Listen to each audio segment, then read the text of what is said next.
I was 22 when this happened, flying out of Chicago O'Hare after visiting my sister for the weekend. My flight was supposed to leave at 10:40 p.m., but around 9:15 they announced a delay. Then another. By midnight, most of the terminal had emptied out. Families gave up and left. Business travelers moved to lounges or rebooked flights. The energy of the place shifted completely. Airports are loud during the day, constant motion, voices, announcements, but late at night, especially when flights get delayed, they feel wrong. Too open, too quiet, like something is missing that shouldn't be.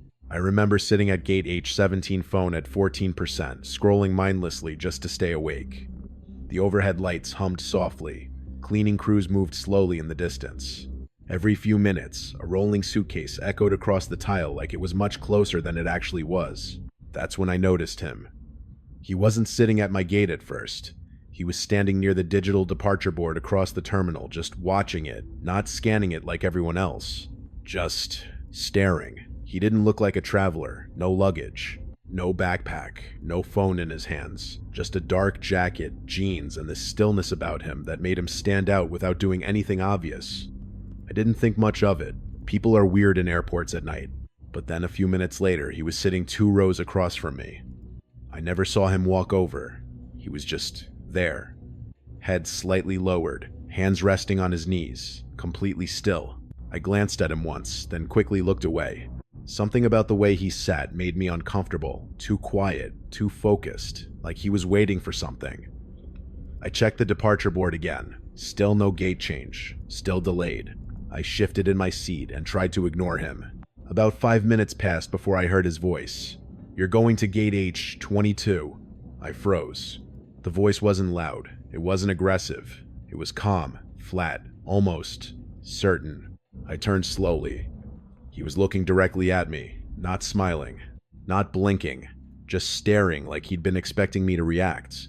What I asked, half confused, half defensive. He tilted his head slightly. "Your flight, it's been moved." I instinctively looked back at the departure screen. It still said H17. "No, it hasn't," I said. He didn't argue, didn't correct me, just nodded slowly, like he already knew I wouldn't believe him yet. Then he looked away. The conversation ended just like that. I sat there, unsettled, trying to rationalize it. Maybe he overheard something. Maybe he was just guessing. But about 10 minutes later, the screen flickered. My flight number updated. Gate changed. H22. My stomach dropped. I looked back at him immediately. He wasn't there. His seat was empty. No movement.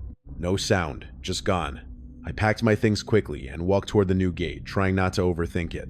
Airports are chaotic. Information updates constantly. Maybe he just saw it before I did. Maybe I missed it. That's what I told myself.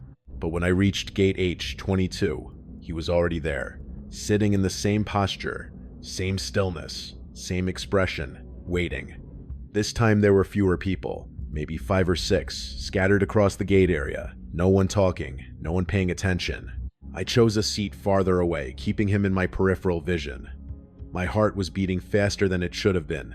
He hadn't done anything threatening. Not really.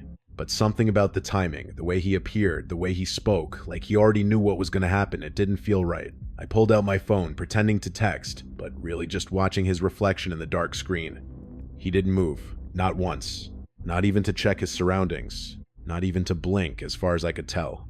About 15 minutes later, another announcement came through. My flight was delayed again. No new gate yet. A groan passed through the small group of passengers. I stood up, needing to move, to shake off the tension building in my chest. I walked toward a vending machine down the hall. When I turned back, he was gone again. I didn't hear footsteps. Didn't see him leave. He just wasn't there. I grabbed a bottle of water and walked back slowly. As I approached the gate, my stomach twisted again. He was sitting in my seat, not near it, not across from it, in the exact spot I had just been sitting minutes earlier, looking straight ahead, waiting. I stopped walking. Something in my head told me to leave. Just walk the other direction. Find another gate. Find people. But my flight was still there. I didn't want to overreact. I didn't want to look crazy.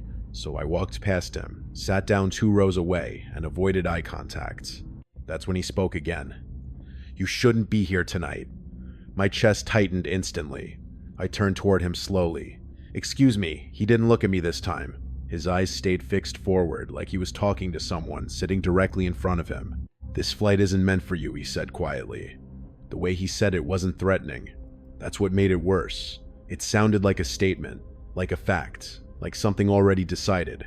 I stood up immediately. My instincts were screaming now. This wasn't normal. This wasn't coincidence. I grabbed my bag and moved toward the customer service desk nearby, trying to put distance between us. As I walked, I felt that pressure again, that sensation of being watched, studied, followed. I turned my head slightly. He was still sitting there, but his head was now turned toward me, completely, watching me walk away. And for the first time since I noticed him, he smiled. Not wide, not friendly, just enough to show that he knew something I didn't, something I wasn't supposed to know yet. And that's when the overhead speaker crackled again. "Attention passengers for flight 482. I stopped walking. "Gate change. New departure gate is H17. My heart dropped. I turned back slowly toward the terminal I had just come from. And before I even moved, I heard his voice right behind me this time, much closer than it should have been. "I told you," he whispered. "You're not supposed to leave tonight." I didn't turn around immediately when I heard his voice behind me. I couldn't. My body locked up in a way I'd never felt before, like every instinct I had was telling me that if I looked at him now, if I acknowledged how close he was, it would make something real that I couldn't undo. The announcement was still echoing overhead, repeating the gate change back to H17, but it sounded distant, warped, like it was coming from underwater. I slowly stepped forward instead, away from him, pretending I hadn't heard anything. My hands were shaking so badly I had to grip my bag just to keep control. I walked toward the customer service desk, forcing myself not to look back. But halfway there, I noticed something that made my stomach drop. The desk was empty. Completely empty. No staff, no passengers, just a dim light over the counter and a computer screen flickering on standby. I looked around. The entire section of the terminal felt wrong now. Not just quiet, vacant. The few people I'd seen earlier were gone. No rolling suitcases, no distant voices, no cleaning crew. Just silence. I turned slowly. He wasn't behind me anymore, but he wasn't at gate H22 either. He was gone again. I backed away from the empty desk and checked my phone. No signal, not even a flicker of bars. My battery was at 9%. I tried opening the airline app, nothing loaded. The Wi-Fi wouldn't connect. It was like I'd stepped into a dead zone inside a building that should never have one. I forced myself to move back toward H17.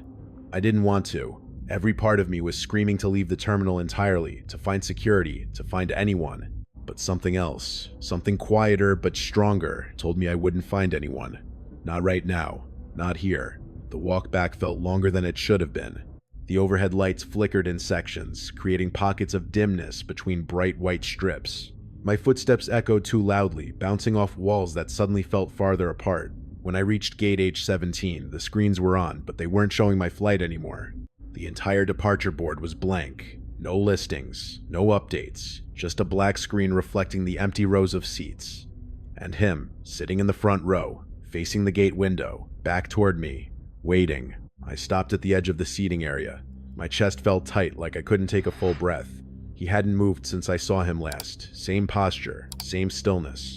But now I knew something I hadn't let myself believe before. He wasn't following me. He wasn't guessing. He already knew where I would go before I did. I whispered, "What do you want?" My voice sounded small in the empty space. He didn't respond right away. Then slowly, he turned his head, not his body, just his head, until his face was angled toward me. "You weren't supposed to hear the first announcement," he said quietly. My stomach twisted. "What are you talking about?" I asked, my voice breaking. He blinked once, slowly, like it took effort. "There are flights that leave," he continued, "and flights that don't." The way he said it made my skin crawl. Not dramatic, not threatening, just matter of fact. I took a step back. "I'm calling security." He smiled again, that same small, controlled smile. "You can try." I turned and started walking fast toward the main concourse. My heart was racing so hard it hurt. I didn't care if I looked crazy anymore. I just needed people, noise, anything normal. But as I passed the glass windows lining the gate, I froze. The runway outside was dark. Not just night, dark, empty. No planes, no lights, no movement. O'Hare is never empty. Not like that. Not at any hour. My reflection stared back at me in the glass, and just behind it over my shoulder, I saw him standing. Not sitting anymore. Standing directly behind me. Close enough that I should have felt his breath, but I felt nothing. I spun around. He was there, inches away. His face was clearer now than it had ever been. Pale. Too pale. His eyes, wrong. Not empty, but deep. Like they went farther back than they should.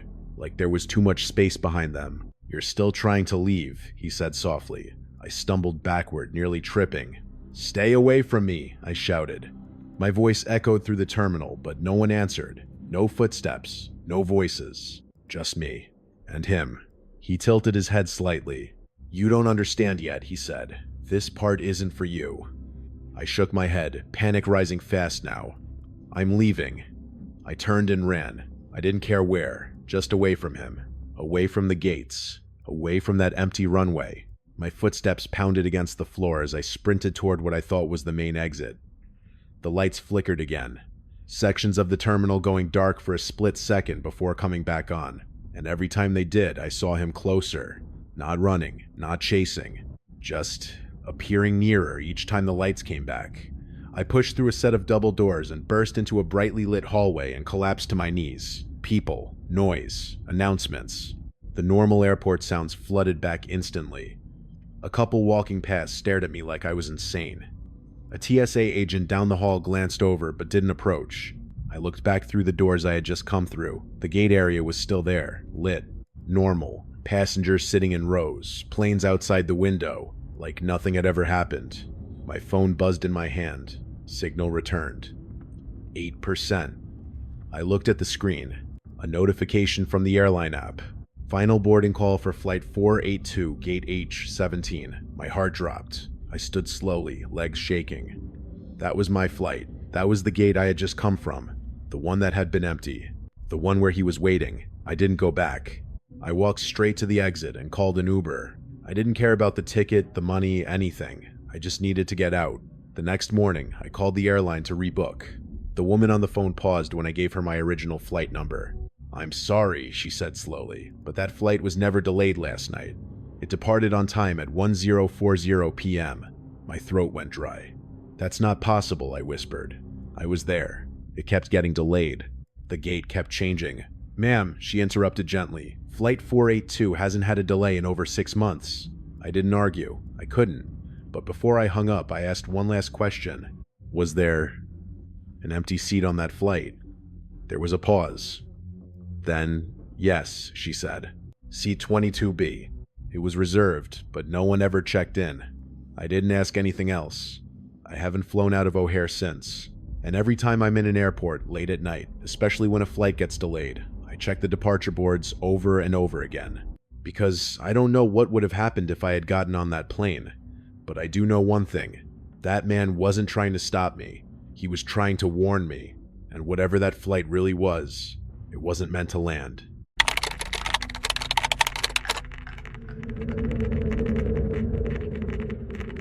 I was 26 when this happened, stuck overnight at Hartsfield-Jackson Atlanta Airport after my connecting flight got delayed past midnight. I had been traveling all day, running on bad coffee and maybe 2 hours of sleep, and by the time the final announcement came through, delayed until further notice, most of the terminal had already emptied out. Airports don't shut down completely, but there's a point late at night when they stop feeling like places meant for people. The shops close. The lights dim just slightly. The noise disappears, and what's left behind feels hollow. I remember checking the time 1247 a.m. and realizing I had at least 4 hours before the next update. My phone battery was low, my charger was in my checked bag, and the charging stations nearby were either full or broken. I didn't want to sit still that long, so I decided to walk, just to stay awake, just to feel like I was still somewhere real. I left my gate B12 and started wandering down the terminal. The farther I walked, the quieter it got. Cleaning crews moved in the distance, pushing carts slowly across the polished floors. Every sound echoed footsteps, wheels, even my breathing. I passed closed shops with metal shutters, pulled down chairs stacked on tables, menus still glowing faintly behind glass. It felt like walking through a place that had been abandoned in a hurry. About 10 minutes in, I noticed something strange. A corridor I didn't remember seeing earlier. It branched off to the left, just past a row of darkened gates. There were lights on inside, not bright, but enough. Soft white overhead lights that flickered slightly. And at the entrance, a sign that read Terminal C, Additional Gates. I hesitated. I didn't think I was anywhere near Terminal C, but airports are confusing, and I figured maybe I had just walked farther than I realized. I stepped inside. The temperature dropped immediately. Not freezing, but noticeably colder than the rest of the terminal. The hum of electricity was louder here, sharper, like the wiring was older. The hallway stretched longer than it should have, lined with empty gates on both sides. And there were people there. That's what threw me off first. Not a crowd, maybe 6 or 7 individuals spaced out along the seating areas. Sitting, standing, facing different directions, completely still. At first I felt relieved. At least I wasn't alone anymore. But as I walked closer, something felt off. No one was talking. No one was on their phone. No one moved. I passed a woman sitting with her hands folded in her lap, staring straight ahead at a blank departure screen. Her posture was rigid, almost too straight, like she had been sitting there for a long time without shifting. "Excuse me," I said quietly as I walked past. No response, not even a glance. I slowed down. "Do you know if any flights are boarding from here?" "Nothing." She didn't blink, didn't react. I told myself she had headphones in, that she just didn't hear me, but I couldn't see any headphones. No phone, nothing, just stillness. I kept walking. A man stood near one of the gates facing the window, hands in his pockets, completely motionless. I watched him for a few seconds as I passed. No shift in weight, no movement in his shoulders, no sign of breathing. It felt wrong, deeply wrong. I picked up my pace.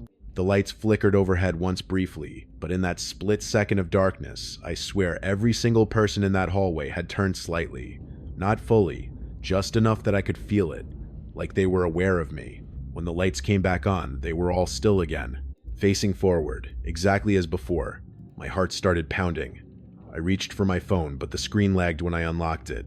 No signal, no Wi-Fi, same as before. I turned around intending to walk back the way I came, but the hallway behind me looked longer now. Not physically longer, but stretched. The entrance I had walked through seemed farther away than it should have been. I told myself I was overreacting, that I was tired, that this was just what airports felt like at 1 a.m. Empty, weird, uncomfortable. I kept moving forward instead, hoping the corridor would loop back into a more populated area. That's when the overhead speaker crackled, loud enough to make me flinch. "Attention, passenger." The voice was distorted, not the normal automated airport voice. This one sounded strained, like it was being played through something old. "Please proceed to gate C-17. I froze. My stomach tightened instantly. "Passenger, my name. Please proceed to gate C-17. My name echoed down the empty hallway. Clear, perfectly pronounced. I hadn't told anyone I was here. I hadn't checked in at this terminal. There was no reason for my name to be announced here. I turned slowly toward the nearest person, the woman sitting rigidly in her seat. "Did you hear that?" I asked, my voice shaking now. No response. She didn't move. I stepped closer. "Hello, still nothing." My chest tightened. Something wasn't right. Something was very wrong. I backed away from her and looked down the hall. At the far end, near a dimly lit gate, I saw movement. One of the figures had shifted, just slightly, turning its head, slowly, toward me, and even from that distance I could tell, its face wasn't changing expression. It was already fixed. And as the overhead speaker crackled again, repeating my name, I realized something that made my blood run cold. Those people weren't waiting for flights. They were waiting for me. I didn't move when I realized they were waiting for me. I couldn't. My body locked up, like every instinct I had was telling me that any sudden movement, any sign that I understood what was happening, would make something worse happen faster. The overhead speaker crackled again louder, this time the distortion sharper, more urgent. "Passenger, my name, gate C-17. The voice stretched my name unnaturally, like it didn't quite understand how to say it properly. My hands started shaking. I took a slow step backward. The woman closest to me didn't turn her head, but her eyes shifted. I saw it, just her eyes, sliding toward me without the rest of her face moving. I stopped breathing. Another figure down the hall adjusted their stance, not like a normal person shifting weight, but like something correcting its position, resetting, aligning. The lights flickered again, this time longer. Half a second of darkness. and when they came back, every single one of them was facing me. No gradual movement, no transition, just all turned at once. I gasped and stumbled backward, my shoes squeaking loudly against the floor. The sound echoed too much, like the hallway was bigger than it should have been. Okay, I'm leaving, I whispered more to myself than to anything else. I turned and started walking fast toward the entrance I came from. My heart was slamming against my ribs so hard it hurt. The overhead voice followed me. Gate C-17, final boarding. It sounded closer now, not like it was coming from the ceiling, but from somewhere inside the hallway itself. I glanced over my shoulder. They hadn't moved from their spots, but they were all watching me, completely still, completely silent, every single one of them. I broke into a run. My footsteps pounded, echoing back at me in uneven rhythms. The entrance should have been right there, maybe 30 feet away, but it didn't get closer. The distance stayed the same. No matter how fast I moved, the hallway stretched with me. My lungs burned. My vision started to blur at the edges. No, I whispered, panicking now. I turned again, thinking maybe I could go forward instead, find another exit, but that's when I saw it. Gate C-17, right in front of me. I hadn't seen it before. I swear it hadn't been there, but now it was. A single gate, dimly lit, a boarding sign glowing faintly above it, and a woman standing beside the counter. She was facing me directly. Unlike the others, she moved, slowly, deliberately, taking one step forward, then another. Her posture was too straight, too precise. Her arms hung stiffly at her sides, fingers slightly curled. I couldn't see her face clearly at first, but as she stepped closer into the light, my stomach dropped. Her expression didn't change, at all. No blink, no twitch, just a fixed, neutral stare, like a mask stretched over something that didn't quite understand how faces worked. "You made it," she said. Her voice didn't match her mouth. It came a fraction of a second late, like audio out of sync. I shook my head, backing away. "No, I'm not supposed to be here." She took another step forward. "You were called." My chest tightened painfully. "That wasn't real," I said, though I didn't believe it anymore. "That wasn't. This isn't. You heard your name," she said. Her lips barely moved. "That means you belong here." The overhead speaker repeated it again. Louder, closer. "Final boarding for passenger. My name." Behind her, the gate door was open. Not wide, just enough to see darkness beyond it. Not a jet bridge, not a plane, just dark. Endless dark. My instincts screamed. I turned and ran again, this time not caring about direction, just away from her, away from that gate. My shoulder slammed into one of the rows of seats as I passed. I barely felt it. My breath came in sharp, panicked bursts. The hallway twisted in ways I couldn't process, corners that hadn't been there before, lights flickering in uneven patterns. And then suddenly, I was through. I stumbled forward into bright light and noise so abruptly it made me dizzy. Real sound, real voices. People talking, laughing, dragging luggage behind them. I collapsed against a column near gate B12, my original gate. Everything looked normal, completely normal. Passengers sat scattered around, checking phones, sipping drinks, waiting. A couple nearby gave me a strange look, like I had just run out of somewhere I shouldn't have been. I looked back down the corridor I came from. It was gone. There was no entrance, just a wall, a row of vending machines, no sign of Terminal C, no dim hallway, no figures, nothing. My phone buzzed in my hand. Signal returned instantly, 6% battery. A notification popped up from the airport app. No gate changes. Flight remains at B12.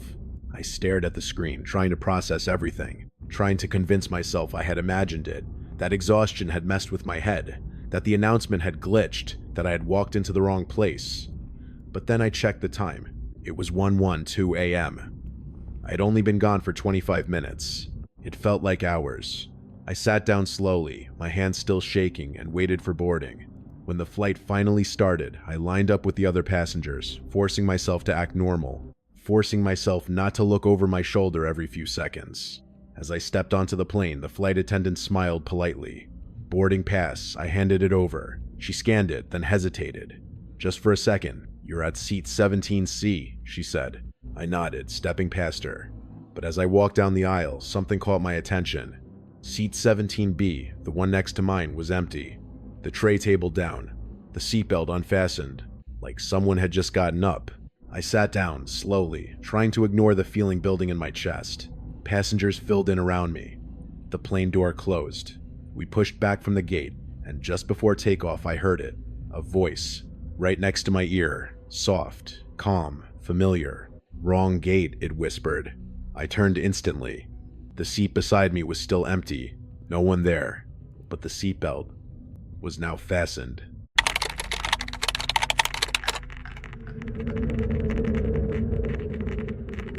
I was 29, traveling alone for work, when my flight out of Seattle got delayed until almost 3 a.m. It was one of those long, exhausting days where everything goes slightly wrong. Late taxi security line, backed up, gate changes, and by the time I finally sat down, I felt completely drained. Most of the airport had already quieted down. The terminal lights were still on, but dimmer somehow, like they had been turned down, just enough to make everything feel colder.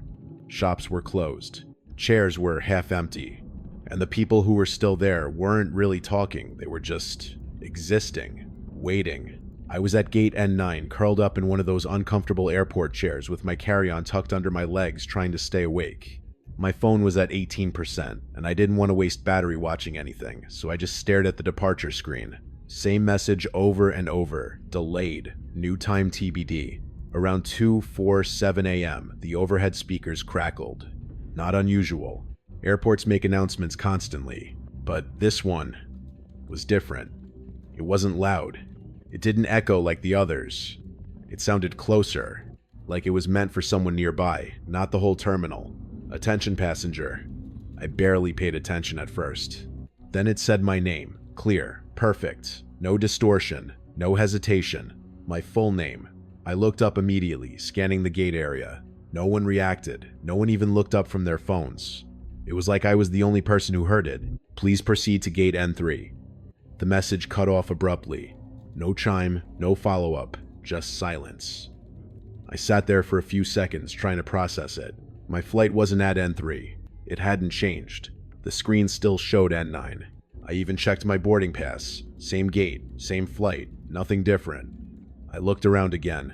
A man across from me was scrolling through his phone. A woman 2 seats down was asleep with her head against her bag. No one looked confused. No one seemed like they had heard anything unusual. I leaned toward the man across from me. "Did you hear that announcement?" He glanced up, confused. "What announcement?" "They just called my name," I said, trying to sound calm. "Told me to go to gate N3. He frowned slightly. I didn't hear anything. I nodded slowly, pretending that didn't bother me. "Okay, thanks." I leaned back in my seat, heart beating just a little faster now. Maybe it was a glitch. Maybe it was meant for someone else with the same name. But something about the way it sounded, close, direct, didn't feel like a normal airport announcement. I tried to ignore it. I really did. I stared back at the departure screen, checked my phone, waited for another update. But about 10 minutes later, it happened again. The speaker crackled softly, quieter this time, and then passenger, my name, gate N3. No one moved. No one reacted. It was like the sound existed only in the space around me. My chest tightened. I stood up slowly, scanning the terminal again. Still nothing. Still normal. But it didn't feel normal anymore. The silence between sounds felt heavier. The gaps between footsteps felt longer. I checked my phone again. No notifications, no gate changes, no messages. Everything said I should stay exactly where I was. And yet, I couldn't shake the feeling that I wasn't supposed to ignore that voice. I grabbed my bag, just in case. "I'll just check," I whispered to myself. "It's probably nothing." Gate N3 wasn't far, just a few minutes down the terminal past a stretch of closed shops and darkened windows. As I walked, the air felt cooler, not drastically, but enough to notice.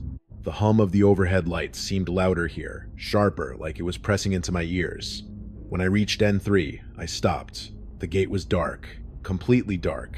No departure screen, no lights at the counter, no passengers, no staff. Just an empty space with rows of chairs and a blank wall where the display should have been. "Okay," I whispered. "This is stupid." I turned to leave, and that's when I heard it. A soft sound behind me, not from the speakers, not from the terminal, from the gate itself. A faint movement, like fabric shifting or someone stepping lightly across the floor. I turned slowly. The darkness at gate N3 wasn't complete anymore. Something had changed. A faint light, too dim to come from overhead, glowed from somewhere deeper inside the gate area, and in that light, I saw a shape, a person, standing just beyond the threshold where the jet bridge should have been, completely still, watching me. I couldn't see their face, just the outline. Tall, slightly hunched, head tilted in a way that didn't feel natural. "Hello," I called out, my voice shaking despite my attempt to sound normal. No response. The figure didn't move, didn't step forward, didn't react. It just stood there. The overhead speaker crackled again, but this time it wasn't distorted at all. It was clear. Too clear. "You came." My breath caught. That wasn't an airport announcement. That was a voice. Direct. Close. And it didn't come from above. It came from inside the gate. From the darkness. I took a step back. My instincts were screaming now. Something was wrong. Something was very, very wrong. But before I could turn away, the figure inside the darkness shifted. Just slightly. Enough that I could see its face. Not clearly, not fully, but enough to know one thing for certain. It wasn't smiling. It wasn't frowning. It wasn't anything. It was just there. Like a face that hadn't decided what expression it should have yet. And as I stood there frozen, the voice came again. Softer this time. Closer. "You shouldn't have answered." I didn't run immediately when it said that. I should have. Every instinct I had was screaming at me to turn around and get as far away from Gate N3 as possible, but something held me there. Not physically. Nothing was touching me, but mentally, like the moment hadn't finished yet and I wasn't allowed to leave until it did. The figure in the darkness didn't step forward, but it felt closer anyway. The faint light behind it flickered slightly, just enough to outline its shape more clearly. Too tall. Too thin. The proportions felt off, like it was trying to match a human silhouette, but didn't quite get it right. My voice came out barely above a whisper. "What do you want?" The words sounded small in the empty space. The figure didn't answer right away. Then the overhead speaker crackled again, but this time it wasn't overhead. The sound came from somewhere between the walls. Around me. Inside the air. "You heard us," the voice said. Not singular anymore. There was a second layer beneath it, softer, overlapping slightly, like two voices speaking at once. "That means you listened." My chest tightened painfully. I took another step back. The lights in the terminal flickered once, hard plunging everything into darkness for half a second. And when they came back, the figure was no longer inside the gate. It was standing just outside of it, closer. Too close. I stumbled backward, my bag slipping from my shoulder and hitting the floor. The sound echoed sharply, snapping something in me loose. I turned and ran.